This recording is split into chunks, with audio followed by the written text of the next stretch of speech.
mga kailangan, nagbabalik na naman po tayo ngayon sa panibagong recipe po natin.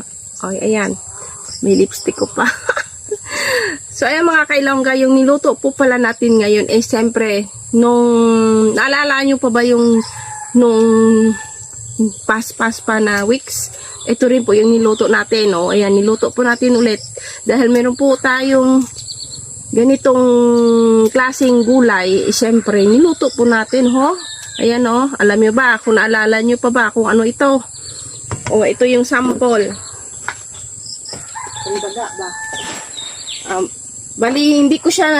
Bali, hindi ko po siya naubos na naluto kasi, marami na, ho? Ito yung, oh.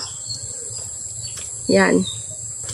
Napihak ko na siya mga kailongga. May liso-liso yan dito sa tunga. Ayan. Para siyang ampalaya na kinukuha yung liso-liso.